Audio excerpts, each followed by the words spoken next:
देखिएगा, आप लोग यमुना नदी के नगली ब्रिज पे आए, आपका बहुत बहुत धन्यवाद, आभार। और देखिएगा जिस तरह से नगली ब्रिज के पास, जिसको हरियाणा और उत्तर प्रदेश से जोड़कर यमुना नदी के ऊपर से आगमन का एक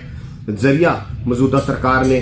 दिया, इस बाढ़ प्रभावित क्षेत्र को सौगात दी। लेकिन खनन एजेंसियां जिस तरह से प्राकृतिक धारा को बाधित करके खनन कर रही हैं, और जो प्राकृतिक धारा बाधित होती है वो बाधित प्राकृतिक धारा कहीं ना कहीं बर्म से, किनारों से टकराती है, जिससे किनारे क्षतिग्रस्त होते हैं। और इससे पहले भी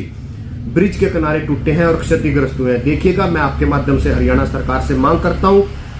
कि उन खनन एजेंसियों के खिलाफ कार्रवाई करी जाए जिन्होंने ब्रिज के पास प्राकृतिक धारा को बाधित करके अवैध खनन करने का कार्य किया है, पुल को क्षति पहुंचाने का कार्य किया है, पुल को हानि पहुंचाने का कार्य किया है। और देखिएगा,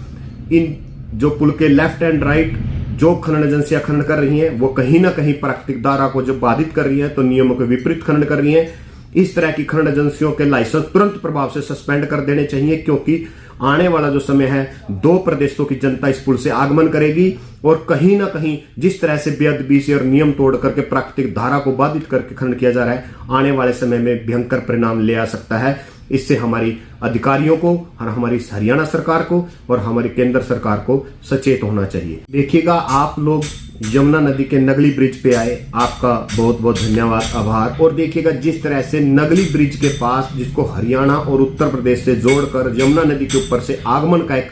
जरिया मौजूदा सरकार ने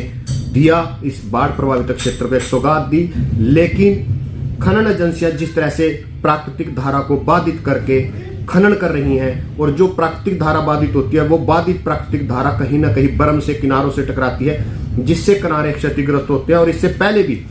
ब्रिज के किनारे टूटे हैं और क्षतिग्रस्त हुए हैं। देखिएगा, मैं आपके माध्यम से हरियाणा सरकार से मांग करता हूं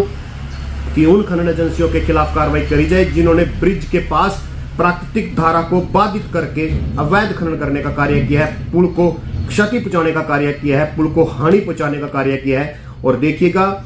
इन जो पुल के लेफ्ट एंड राइट जो खनन एजेंसियां खनन कर रही हैं, वो कहीं ना कहीं प्राकृतिक धारा को जब बाधित कर रही हैं तो नियमों के विपरीत खनन कर रही हैं। इस तरह की खनन एजेंसियों के लाइसेंस तुरंत प्रभाव से सस्पेंड कर देने चाहिए, क्योंकि आने वाला जो समय है, दो प्रदेशों की जनता इस पुल से आगमन करेगी और कहीं ना कहीं जिस तरह से बेअदबी से और नियम तोड़ करके प्राकृतिक धारा को बाधित करके खनन किया जा रहा है, आने वाले समय में भयंकर परिणाम ले आ सकता है। इससे हमारी अधिकारियों को और हमारी हरियाणा सरकार को और हमारी केंद्र सरकार को सचेत होना चाहिए।